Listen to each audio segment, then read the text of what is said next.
Pues el texto que tenemos hoy por delante normalmente se pone como superscripción la cuestión del tributo.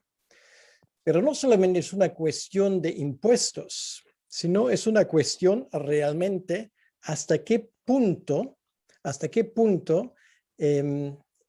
nosotros como creyentes somos obligados a obedecer a lo que el Estado nos manda. Es una cuestión tan caliente hoy como lo fue hace 2000 años. Y como veremos, esa pregunta que se le hizo al Señor Jesucristo fue una pregunta bien envenenada. Pongo un ejemplo histórico. Corrían los tiempos de la Segunda Guerra Mundial en Alemania bajo el régimen nazi, con la sistemática exterminación de los judíos por orden estatal. Había leyes que los judíos tenían que desaparecer de la vida pública, sea como fuera. Ahora, esto fue una ley estatal. Ahora, hay que obedecer a esa ley siendo cristiano o no. Esto era la pregunta realmente. Podemos hablar también de los tiempos que corren ahora. Hace unas pocas semanas nos hemos dado cuenta que la Unión Europea ha declarado el derecho al aborto como un derecho humano. Realmente, ¿qué hace un médico cristiano que es obligado por las leyes estatales de llevar a cabo un aborto en algunos hospitales, por ejemplo, hospitales gubernamentales? Puede hacerlo porque el Estado lo manda, lo exige, o no debería hacerlo. Bueno, podría seguir con muchos más ejemplos. Realmente la cuestión que tenemos ahora es la que por primera vez abordamos hace 2 domingos, y es la cuestión de autoridad. Quiere decir, ¿quién manda aquí? ¿Okay? En este contexto vamos a tener lo que estamos hablando ahora. Entonces voy a leer de Marcos capítulo 12, el versículo 13 al 17. Dice así la palabra de Dios: y procuraban prenderle porque entendían que decía contra ellos aquella parábola, pero temían a la multitud, y dejándole se fueron. Y le enviaron a algunos de los fariseos y los herodianos para que les sorprendiesen en alguna palabra. Viniendo ellos le dijeron: Maestro, sabemos que eres hombre veraz y que no te cuidas de nadie, porque no miras la apariencia de los hombres, sino que con verdad enseñas el camino de Dios. ¿Es lícito dar tributo a César o no? ¿Daremos o no daremos? Mas él, percibiendo la hipocresía de ellos, les dijo: ¿por qué me tentáis? Traedme la moneda para que la vea. Ellos se la trajeron. Y les dijo: ¿de quién es esta imagen y la inscripción? Ellos le dijeron: de César. Respondiendo Jesús les dijo: dad a César lo que es de César, y a Dios lo que es de Dios. Y se maravillaron de él. Vamos a hablar con Dios. Señor nuestro Dios, te damos las gracias por esa oportunidad de estar juntos, de exponer tu palabra. Y te pedimos, Señor, que tú nos des sabiduría a la hora de entender lo que nos pones por delante hoy. Te pedimos, Señor, que tú nos ayudes a entender claramente quién tiene la autoridad y quién no la tiene. Y te pedimos, Señor, que tú nos ilumines con tu sabiduría, que tu obra del Espíritu Santo pues se haga entre nosotros. Te lo pedimos, Señor, para tu honra y para tu gloria. Amén. Es uno de los textos del Nuevo Testamento más famosos que existen. Bueno, incluso una persona que no tiene nada que ver con la fe cristiana sabría reconocerlo. Y la moneda de la cual se trata en el versículo 15, cuando Jesús dice, traedme la moneda para que la vea, es la que tenemos detrás de mí. Pues a mi izquierda está el emperador Tiberius, que fue el emperador romano durante los tiempos del ministerio público de Jesucristo. De hecho, él se le menciona literalmente en el capítulo 3, versículo 1 del Evangelio de Lucas. Y a mi derecha pues se encuentra la moneda, es la cara del emperador romano, donde entre otras cosas se dice que era el hijo, aunque en ese caso hijo adoptado, del divino César Augusto, que es aquel del censo, que también Lucas nos habla en el capítulo 2. Pues el emperador romano como un hijo de Dios que tiene un poder ilimitado o no. Bueno, esto era la cuestión que estaba sobre el tapete. En el contexto, estamos en martes, según nuestro cálculo de la semana, y es lo que podríamos llamar el día de las preguntas, porque hay una serie de preguntas que le hacen a Jesucristo en el recinto del templo con la única intención de tenderle una trampa. Esto es la idea que hay detrás. Los judíos, para ser más concreto, los líderes religiosos temían al pueblo. Y como le temen al pueblo, que aún estima a Jesucristo mucho, pues no pueden atacarle de una forma directa. O sea, tienen que buscar otra estrategia, pues un poco más refinada. Y en el contexto lo mejor sería hacerle preguntas, y ese tipo de preguntas donde realmente al final te cogen. Es un poco como si preguntas a cualquier persona en la calle, bueno, puedes intentarlo con un amigo tuyo que tiene sentido de humor, le preguntas, pues, ¿has dejado de pegar a tu mujer? Pues si dice que sí, pues admite que lo ha pegado. Si dice que no, pues admite que sigue pegándola, ¿vale? Entonces, a veces los reporteros pues hacen ese tipo de preguntas para pillar un político que fuera lo suficientemente ingenuo para no tener la respuesta adecuada. Y esto es algo lo que tenemos aquí, es una pregunta trampa, pero una pregunta trampa que contiene, como veremos, unas enseñanzas muy importantes. Entonces, dice aquí el texto que le enviaron algunos de los fariseos y de los herodianos. Bueno, ¿quiénes son los fariseos? Esto ya lo sabemos y no creo que haga falta que lo explique con detalle. Era, para decirlo así, la fracción de los religiosos judíos eran los más estrictos. Pero los herodianos, pues muchos no saben quiénes eran. Bueno, los herodianos, no estamos hablando de Herodes el Grande, aquello que era el emperador en el momento cuando nació Jesucristo, sino a un familiar suyo que gobernaba sobre Galilea. Es el rey Herodes, que luego en el momento de la detención de Jesucristo, pues quiere hablarle, pero Jesucristo no quería hablar con él y se quedó mudo. Pues es este. Y los seguidores incondicionales de este Herodes, el tetrarca de Galilea, eran llamados los herodianos. Entonces ellos estaban en favor de someterse completamente al gobierno de los romanos. Y se encontraban en Jerusalén en ese momento, ¿por qué? Bueno, porque era la fiesta de la Pascua, se estaba acercando. Entonces la gente vino de todo el país y también los herodianos. Hoy en día diríamos esto era como un partido político. Eran políticos, no tenían ideas espirituales muy refinadas.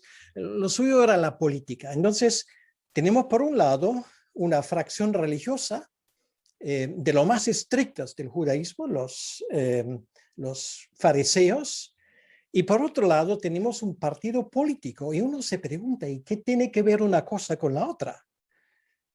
Pues allí mis queridos hermanos, está la madre del cordero, ¿vale? Porque si hay una cosa donde todo el mundo que tiene algo en contra de Jesucristo se acuerda, es que no quieren que éste reine sobre ellos. ¿Se acuerdan de la parábola de los de la viña, de los labradores de la viña, que al final mataron al hijo del dueño? En eso todo el mundo está de acuerdo. Puede ser un ateo, puede ser una persona hiperreligiosa, pero a la hora de preguntarse, ¿y qué hago con Jesucristo? Todos están de acuerdo. No queremos que éste reine sobre nosotros, ¿vale? Y esto une a ateos a religiosos, une a seculares y une a gente que no es tan secular, pues une a ateos y une a gente que llevan en su corazón un ardor religioso, y esto funciona así hasta el día de hoy. Pues esto es lo que tenemos por delante. No eran aliados naturales. Sin embargo, es la segunda vez que se unen, y quiero simplemente aprovechar la ocasión de volver unos capítulos atrás al capítulo 3, el versículo 6 del Evangelio de Marcos, donde dice: y salidos los fariseos tomaron consejo con los herodianos contra él para destruirle. ¿Vale? Marcos 3:6. Es la segunda vez que esto ocurre. Una vez al inicio del ministerio de Jesucristo y ahora al final de su ministerio. Hoy en día tenemos, y no me canso en repetirlo, esto no ha cambiado a través de la historia, y tenemos hoy exactamente la misma constelación, y me da igual en qué país. ¿Vale? Esto es algo que funciona, por lo visto, de forma universal. Humanistas, por un lado, conservadores, liberales, fascistas, comunistas, todos tienen una cosa en común. ¿Y cuál es? No queremos que éste reine sobre nosotros. En eso todos están de acuerdo. La pregunta, pues vamos a ver lo que lleva a esta situación. Dice en el versículo 12: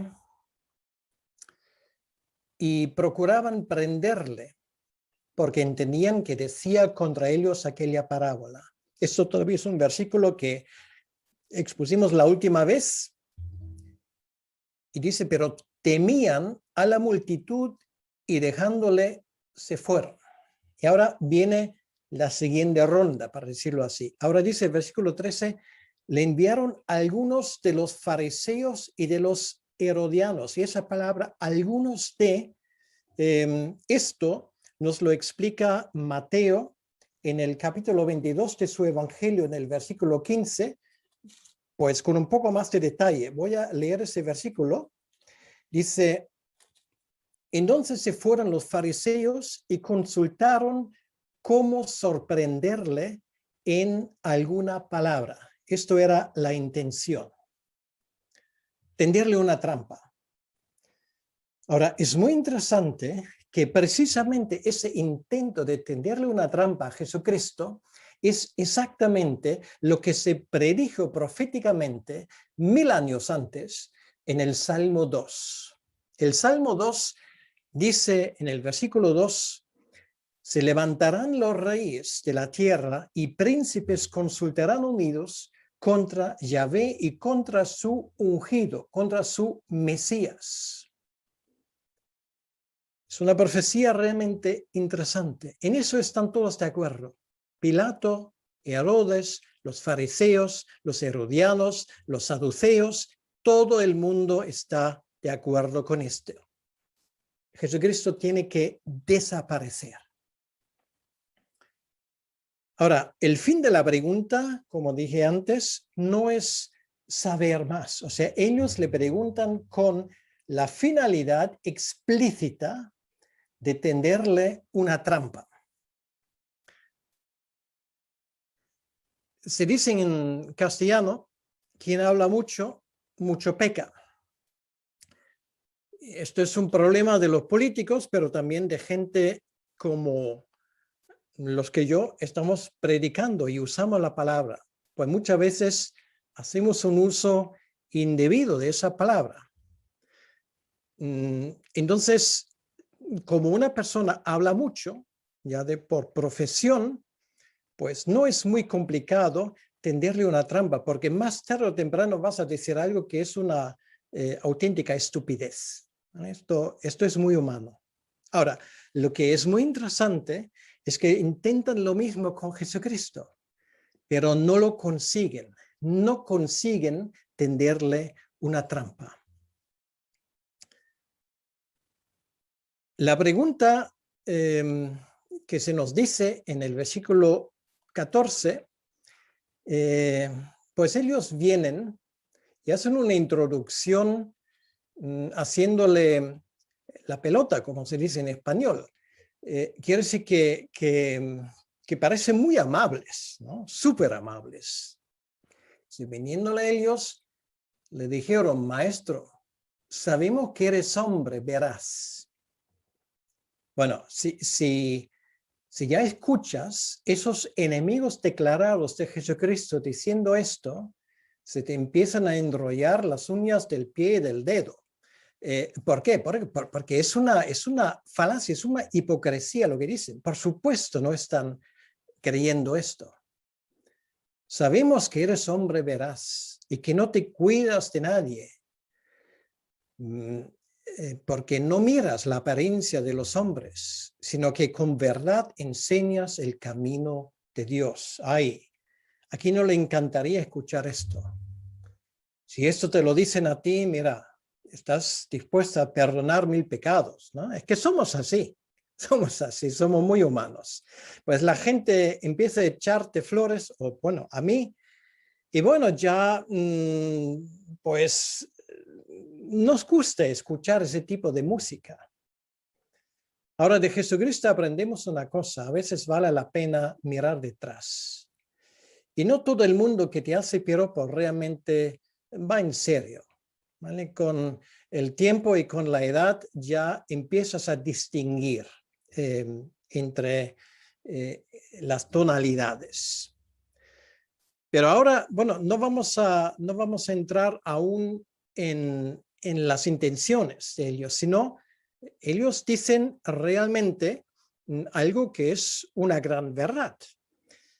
Pero antes de llegar a esto, lo que me llama la atención es que aquí parece que ellos vienen directamente, o sea, tanto los herodianos como los fariseos.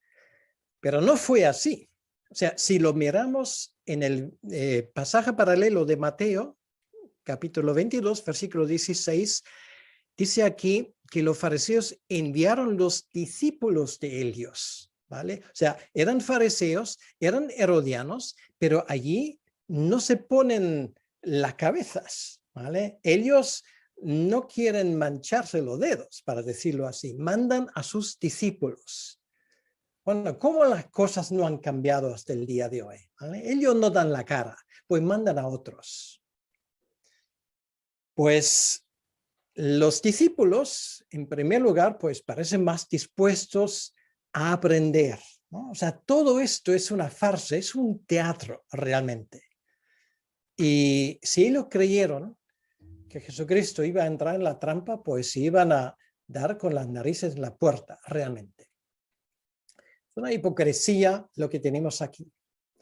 Y dicho sea de paso, y da igual si estás en el ministerio como yo y te encuentras con gente que te dice de todo, o si lo tienes a nivel personal, tienes que aprender a escuchar bien a la gente y mirar lo que hay detrás. Las palabras pueden ser muy benevolentes y pueden sonar muy bonitos, pero realmente la cuestión es qué es lo que hay detrás.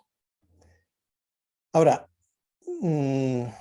ellos no eran conscientes de ello, pero dijeron por lo menos dos grandes verdades. En primer lugar, Jesucristo dijo la verdad, y eso era cierto. Ellos lo dicen con malas intenciones, pero era cierto. Y esto también De paso aprendemos de él, decir la verdad y no apartarse de esa verdad, enseñar el camino de Dios y no la sabiduría humana es lo primero. Ellos lo dicen con malas intenciones, pero a la vez, efectivamente, esto es lo que ha caracterizado a Jesucristo. Y en segundo lugar, lo que dice ese versículo 14, no te cuidas de nadie. Quiere decir, un predicador, un cristiano que realmente vive a la altura de su llamado, no mira a la izquierda ni a la derecha. No le importa si le echan flores o piedras. No vive de los piropos de la gente. No vive de la ofrenda que le echan. Pues vive por la gracia de Dios y esto es lo primordial. Y si olvidamos esto, estamos vendidos a lo que la gente quiera de nosotros y en vez de hablarles a ellos usan a nosotros para sus fines. Pues espero que esto nunca jamás lo olvidemos. No escuchar si nos echan flores o no, si dicen algo bueno o algo malo de nosotros. Lo que tenemos que hacer es predicar lo que está escrito, predicar lo que Dios nos ha revelado y ninguna otra cosa. Pablo lo dice en una ocasión en Gálatas, cuando está muy enfadado con los Gálatas que parece que a lo poco se habían olvidado realmente de las cosas importantes del Evangelio. Dice en Gálatas 1:10, pues, ¿busco ahora el favor de los hombres o el de Dios? Pregúntate la misma pregunta. Hazte la misma pregunta. ¿El favor de quién buscas tú? ¿El favor de quién busco yo? Y Pablo sigue, ¿o trato de agradar a los hombres? Pues si todavía agradara a los hombres, no sería siervo de Cristo. Esto está incluido en lo que dice aquí, no te cuides de nadie. Quiere decir, no eres siervo de los hombres, sino siervo de Dios. Y esto es un desafío muy importante, queridos hermanos, para cada uno de nosotros. Lo digo particularmente para aquellos, y hay unos cuantos aquí, que compartís la palabra. ¿De quién eres siervo? ¿Quién es aquel que te da la autoridad de predicar? ¿Son los hombres o es Dios? Allí está todo dicho. Bien se dice, y sabéis que me gustan mucho los refranes en castellano, boca de verdades tiene enemistades. Y esto no ha cambiado hasta el día de hoy. Pues obviamente de esa boca de verdades, pues ahora iba a salir la verdad. La pregunta, la que tenemos aquí, viene de repente. Bueno, primeramente, todos son piropos, sino que con verdad enseñas el camino de Dios. Y ahora viene la pregunta. ¿Es lícito dar tributo a César o no? ¿Daremos o no daremos? Bueno, nosotros ya sabemos lo que era la respuesta, pero si te pilla en ese momento, chico, es que tienes que pensártelo mucho, ¿vale? Porque, a ver, si dicen no, no hay que dárselo, entonces, ¿qué va a pasar? Entonces los romanos te van a coger y te van a ejecutar por llamar a la sublevación. Si dicen, no, no, hay que pagarlo, entonces lo mismo te va a pasar con los judíos, porque ellos no estaban de acuerdo. Sí, que pagaban, pero a regañadientes. Ahora, ¿qué va a ser la respuesta? Pues es un poco como esa pregunta lo que dije al inicio. ¿Has dejado de pegar a tu mujer? ¿Vale? Y ese tipo de preguntas a veces nos hacen para sacarnos de quicio. Y hay momentos cuando realmente antes de dar una respuesta demasiado rápida sería bueno tomarte un momento para pedir auxilio al Señor, ¿vale? Para que el Señor te dé una respuesta buena, adecuada. Por ejemplo, la que tenemos aquí.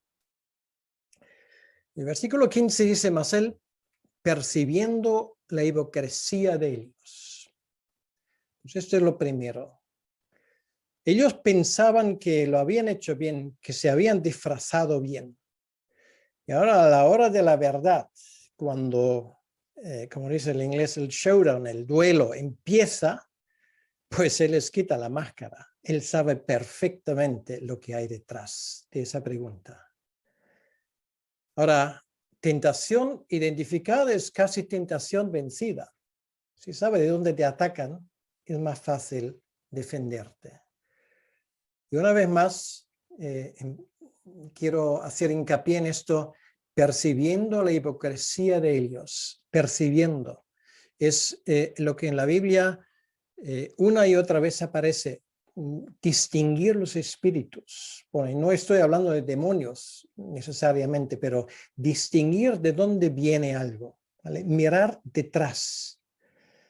Y esto es algo que con inteligencia no se resuelve. Esto es algo que solamente Dios puede hacer. Y por su gracia nos puede iluminar en el momento cuando nos toque. Por eso Jesucristo dijo, si en algún momento tenéis que estar delante de los tribunales, si os cogen, si os acusan, no pensáis lo que vais a decir, porque en ese momento puedes contar con el Espíritu Santo que te ayudará a dar la respuesta adecuada. Y es sorprendente lo que a veces, sabéis que me gusta mucho la historia de la iglesia, a través de la historia de la iglesia ves cuando gente realmente estaba, como se suele decir, entre la espada y la pared, la sabiduría que Dios les da en ese momento. Hasta los que nunca han estudiado para ser abogado, de repente dan respuestas que sus enemigas se quedan con la boca abierta. Por eso no te preocupes cuando te toca a ti. Y su respuesta, la respuesta de Jesucristo, es realmente una respuesta genial. Bueno, para nosotros ahora no es una sorpresa en ese sentido porque ya conocemos la historia. A los herodianos les dice, tenéis una obligación hacia Dios. Y a los fariseos les dice, tenéis una obligación hacia César, ¿vale? Cada uno en el área donde no lo esperaba. Y es una enseñanza importante para la iglesia. Lo que hay detrás, como ya dije, es la cuestión, ¿quién tiene la autoridad? Ahora, ya lo dije hace 2 semanas. Si lo miramos bíblicamente, y ahora no puedo entrar en todos los detalles, pero si lo miramos bíblicamente, solamente hay una persona en el universo que tiene autoridad de por sí mismo. Es Dios. Y Él es el único que tiene toda la autoridad. Bueno, Jesucristo, esto fueron una de sus últimas palabras, al decir, me ha dado todo el poder en el cielo y la tierra. Todo, no una parte, ¿vale? Él tiene toda la autoridad. Y ahora la pregunta es, los que se arrogan tener autoridad, ¿tienen autoridad legítima o no? Y dije hace 2 semanas, y lo repito brevemente, que hay varios niveles de autoridad o círculos de autoridad. Y en cada uno de ellos estamos hablando de autoridad delegada, no de autoridad de por sí. Empezamos con lo que tenemos aquí. El Estado, el gobierno. ¿Tiene una autoridad ilimitada? Y la respuesta es de ninguna manera. Bueno, de hecho, podríamos hablar de Romanos capítulo 13, de algunos versículos más, donde vemos que el gobierno tiene autoridad legítima en ciertas áreas, pero no de por sí, sino porque le fue dado de parte de Dios. Por ejemplo, en ese contexto, lo de los impuestos. De cualquier impuesto, pues no. Por ejemplo, nos podrían poner un impuesto para entrar en una iglesia. Esto es legítimo, pues aunque se llama impuesto, sería rechazable. Bueno, esto es un ejemplo, yo creo que todo el mundo lo entiende y hasta el momento no se ha inventado nada por el estilo. Pero voy a empezar con otra cosa. tú tienes que pagar por los servicios que te prestan. Por ejemplo, tú quieres usar aeropuertos, calles, quieres gozar de una seguridad que hay ahí. Bueno, hay gente que se encarga de ello, en ese caso es el Estado, y paga los servicios. Eso se llama impuesto, ¿vale? O sea, da a César lo es de César. O sea, tienen una autoridad de parte de Dios y Pablo lo especifica, poner orden público, defensa, etcétera, defensa legítima. Eso es algo que hay que respetar y hay que pagar por eso. Es un servicio que se presta, es algo que viene de parte de César como autoridad delegada. Bueno, no puedo entrar en más detalles porque iría mucho más allá de lo que podemos tocar ahora. Hay una autoridad legítima. Ahora, si el Estado te prohíbe, por ejemplo, reunirte, si el Estado prohíbe el culto, la adoración a Dios, está pasándose de la raya, para decirlo así. Y en ese caso se aplica lo que los apóstoles también lo dijeron muy claramente: hay que obedecer a Dios más que a los hombres. Y este momento, puse algunos ejemplos al inicio, nos puede llegar más rápido de lo que nos imaginamos. Pues llevo advirtiendo 25 años desde que estaba mirando, porque he hablado sobre ese texto varias veces y tengo mis apuntes, por eso lo puedo decir tan claramente, de que llegarán los tiempos donde nos dicen lo que podemos predicar y no predicar. Y queridos hermanos, por lo menos en el contexto donde estoy yo, esos momentos ya han llegado. No es un futuro. Porque tú hablas de ciertas cosas, tú hablas de ciertos pecados, y voy a decir muy claro, voy a llamarlo aborto y homosexualidad. Y tú lo dices públicamente y te puede caer encima una multa hasta prisión. Y no estoy hablando de China o de no sé dónde, o de un país islámico. Estoy hablando de Europa, donde yo vivo de momento, ¿vale? Esto no es todo lo que predicamos, pero forma parte de ello, ¿vale? El Estado te prohíbe, por ejemplo, evangelizar libremente, no molestando a nadie, pero evangelizar. Esto ocurre en muchos sitios. Te exigen, por ejemplo, si tú trabajas, como ha pasado varias veces, un empleado público, pues no puede ostentar un símbolo religioso, aunque fuera una pequeña cruz. Y ahora no quiero entrar si se debería colgar una pequeña cruz o no, esto no es la cuestión. Pero la cuestión es identificarte como cristiano. Por ejemplo, siendo profesor en un colegio público, te lo pueden prohibir y puedes perder el trabajo. ¿Estás dispuesto a pagar ese precio? ¿Tienen derecho a prohibirte hablar de tu fe? Yo personalmente entiendo que allí el Estado, y me da igual cómo se llama el Estado y cómo se llama el país, está pasándose de sus competencias. Y tenemos casos en la Biblia. El profeta Daniel, por ejemplo, había una prohibición de adorar a otros dioses que no fuera el rey. ¿Y qué hizo Daniel? Pues oraba en voz alta con la ventana abierta. Y él era lo que hoy se llamaría primer ministro. Le importaba un bledo. Estaba desobedeciendo a un gobierno legítimo en ese sentido. Y le costó. Y podríamos poner el profeta Elías, por ejemplo. Se enfrentaba con Jezabel, una mujer malvada que no le quería ver ni en pintura. Le prohibió hacer lo que estaba haciendo. ¿A Elías le importaba esto? No, no le importaba. Luego sí que huyó de ella, pero bueno, esto es otra historia, ¿vale? Y podríamos seguir y seguir y seguir. Podríamos hablar de la prohibición del gobierno de Egipto de tener más hijos, sobre todo hijos varones. La madre de Moisés dijo: sí, bueno, si el Estado nos lo exige, pues voy a hacerlo, voy a matar a mi hijo. No, de ninguna manera. Y así podríamos poner, bueno, realmente docenas de ejemplos, desde los primeros libros de la Biblia hasta los últimos.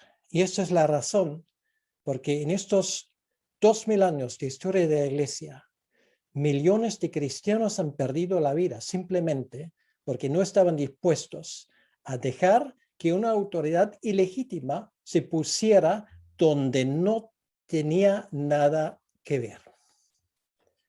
Bien, Jesús aquí dice, dad a César lo que es de César y a Dios lo que es de Dios. Bueno, ya hemos hablado de César. Vamos a hablar de Dios. Bueno, de César pueden ser las autovías, bueno, en aquel entonces no había, pero los romanos construyeron carreteras, pusieron seguridad en el Mediterráneo, quitando los piratas que había en aquel entonces, se podía viajar por todo el Imperio Romano, había vigilancia de las fronteras, bueno, había de todo. Y se podía vivir bastante bien en el Imperio Romano siempre que no te metieras con una cosa, y esto era el emperador romano. Pues te voy a poner otro ejemplo. Tiberios era considerado hijo de Dios. Bueno, en los tiempos de Tiberio esto todavía no era un gran problema, pero más tarde, al final del siglo I, los emperadores romanos se siguieron considerando dioses, empezando con Nerón, por ejemplo. ¿Qué harías tú si te exigen, como se hizo en el Imperio Romano, de ofrendar una pequeña ofrenda a ese dios que se llamaba emperador romano? ¿Qué tipo de ofrenda? Simplemente echando 2 bolitas de incienso en un templo público dedicado al emperador romano, y con esto tenías paz durante un año.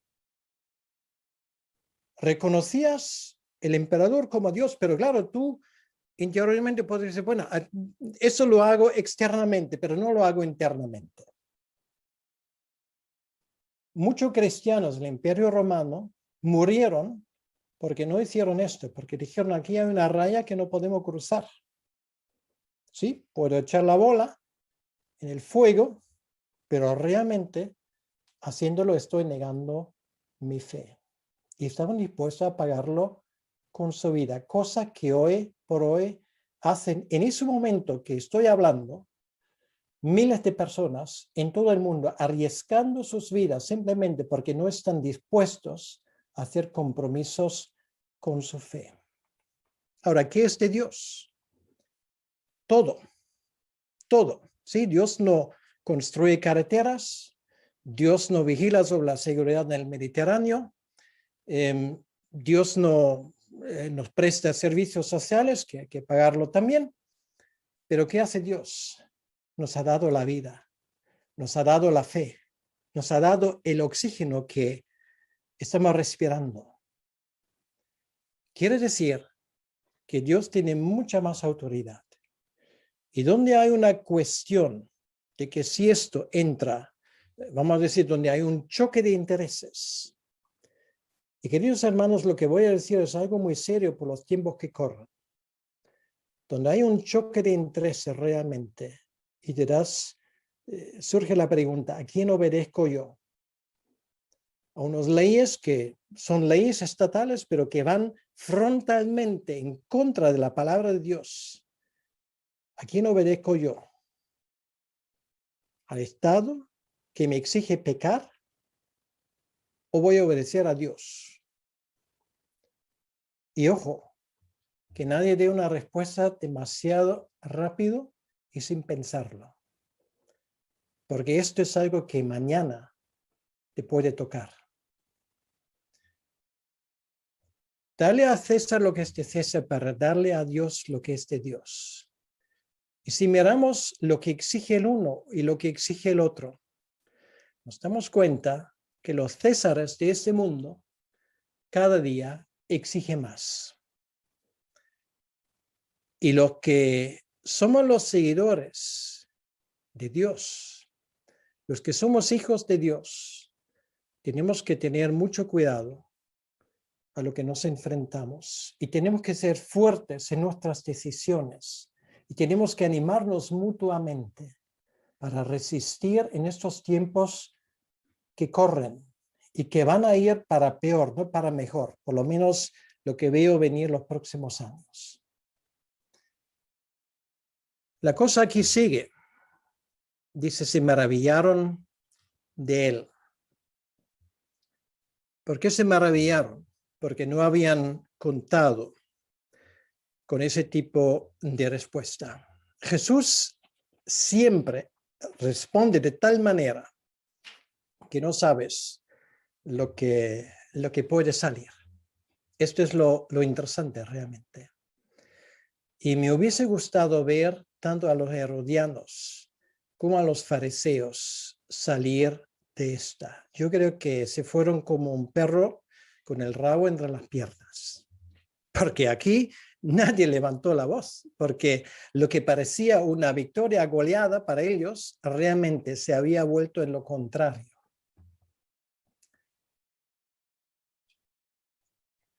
¿Cómo apoyar la autoridad legítima?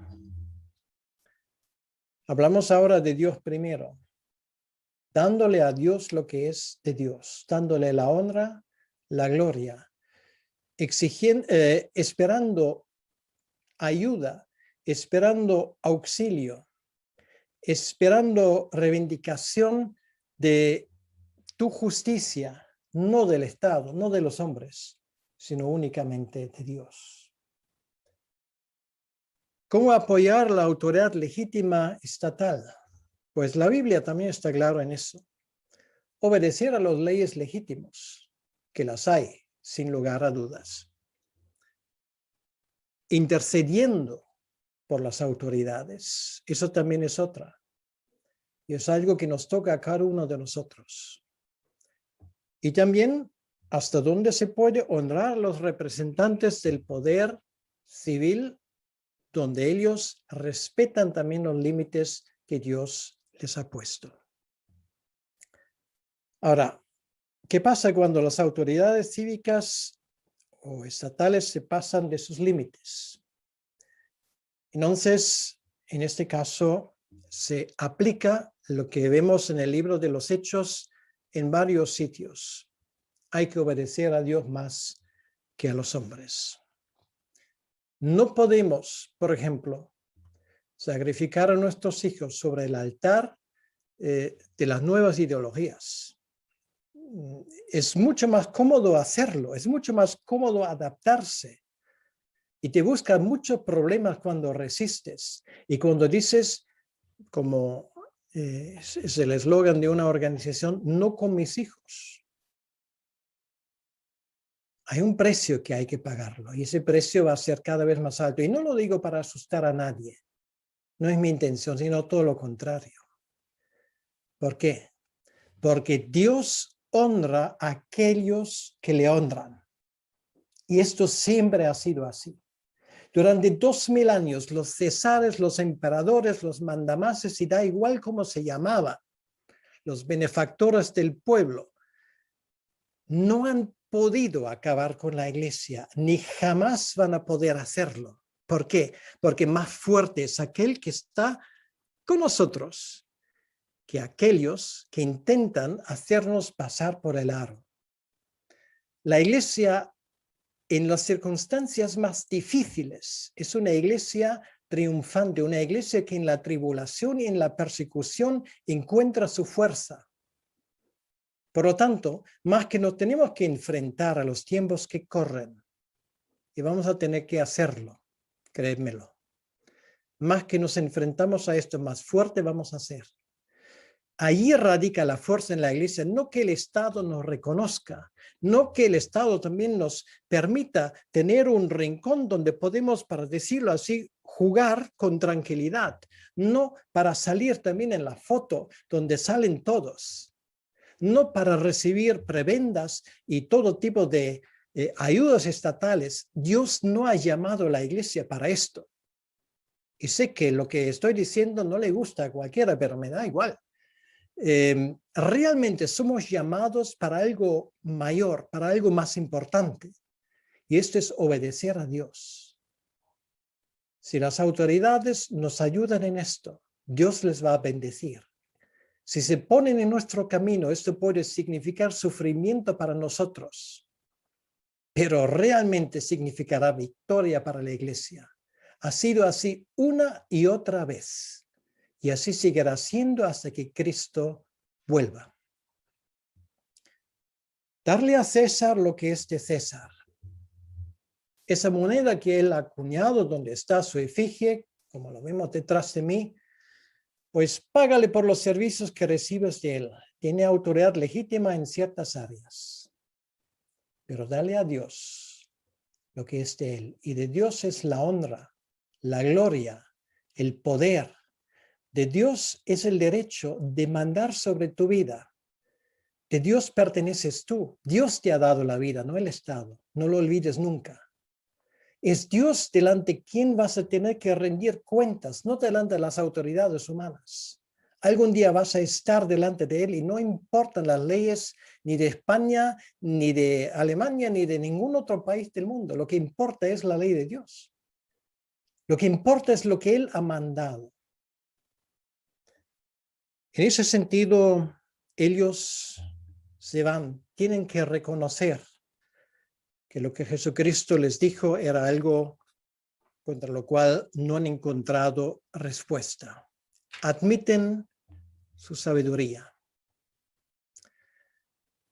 El día de las preguntas aquí aún no ha terminado. Aún iba a venir más preguntas. Por ejemplo, la próxima vez sobre el tema de la resurrección. Luego sobre el tema de la ley, hasta que finalmente la última pregunta está hecha. Y ya finalmente le dejan en paz. Y es el momento cuando Jesucristo, entrando ya en el capítulo 13, va a hablar de cosas mayores. Va a hablar de juicio, va a hablar de destrucción, va a hablar del final del templo y va a hablar de algo, un mensaje que ellos jamás olvidarían. Pues hasta aquí hemos llegado hoy. Y te pregunto una vez más, y por implicación también me pregunto a mí, ¿a quién servimos? ¿A los que acuñan las monedas? ¿Los que se ponen en pedestales? ¿O servimos a aquel que no vemos, pero que es el Señor, el único al cual llamamos Señor de nuestra vida? Dios el Creador y su Hijo Jesucristo, que ha conseguido la redención para nosotros. Esta es la pregunta más importante. ¿A quién servimos? Si tenemos que dar algo, lo hacemos con generosidad, pero solamente vamos a dar a Dios lo que a Él le pertenece. Vamos a orar. Señor nuestro Dios, te damos las gracias por este pasaje tan importante. Vivimos en un mundo donde los enemigos del Evangelio, donde aquellos que se autoproclaman profetas y salvadores del mundo, cada vez se atreven con más cosas. Estamos al inicio de unos acontecimientos y de unos desarrollos que realmente nos pueden a primera vista asustar. Pero al mismo tiempo, Señor, sabemos que tú estás con tu iglesia. Sabemos que no solamente estás con tu iglesia, sino estás con cada creyente de forma individual. Y te pido, Señor, por valentía, por cada uno de los que me escuchan en este momento. Y también por aquellos que no me escuchan ahora. Te pido por valentía, por tu iglesia, por cada creyente. Señor, a veces las cosas nos pueden parecer demasiado grandes para nosotros, pero tú quieres simplemente que demos un paso tras otro en obediencia a ti. Y te pido por cada uno de nosotros que sepamos también resistir al mal, aunque se camufle del bien, como lo hemos visto aquí en esta historia. Ayúdanos, Señor, a ver lo que hay detrás. de las fachadas y de las hipocresías del mundo. Ayúdanos, Señor, a ser hombres y mujeres valientes en los tiempos que corren. Para tu honra, para tu gloria, te lo pedimos en tu nombre. Amén.